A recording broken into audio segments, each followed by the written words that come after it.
carrots, and potato. Ano siya? Ilagay ko sa bowl. Fry ko na yan. Meron siyang natira na konting oil. I-fry ko dito yung garlic, onion, and ginger. Ayan na siya guys. Pa-brownin natin muna siya. Ayan na, nilagay ko na yung red onion. Hintayin natin ito. Hintayin natin itong lumabas yung amoy. Lagay ko rin ang ginger. Isa natin to hanggang mag-brown at lumabas yung kanyang masarap na amoy. Okay, masarap na yung amoy. Ilagay natin na ang chicken. Ayan na. Ayan, chicken. Ayan siya guys. Mix ko na siya. Tatakpan ko muna ito.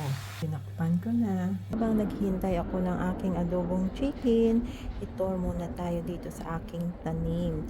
Tingnan nyo na guys. So, namunga na siya guys. Ito siya oh. Yan oh. Tingnan nyo yung kalabasa ko. Namunga na yan. Yan na. At ito pa oh. Ito pa yung maliit oh. Saan na ba yun? Ayan. Ayan. Liit. Yung talong ko, yan na malaki na yung bunga. Nakunan ko na ito ng bunga. Niluto ko na nga eh. Yan o.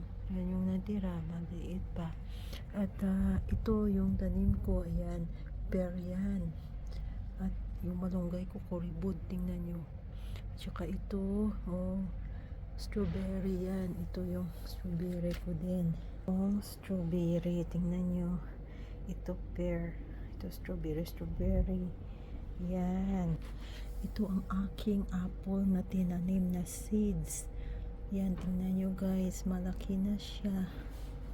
Yung natira kong bulaklak. Tingnan nyo guys. Ayan na. Yeah. You said you were going to do Tirang tomato. Tingnan nyo guys. Ang ganda. Matamis yung bunga niya. Natikman ko na yan. Lang namunga ang aking kalabasa. Sari-sari yan. Mayroong apple. Yan yung apple ko. Yan. Yung sunflower ko. Ayan. Wala pa. Ayan.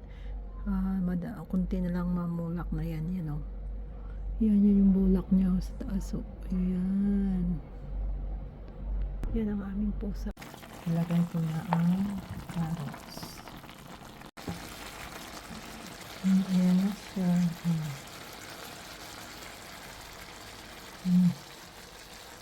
Ayan na yung adobo chicken ko. Ayan na adobo chicken.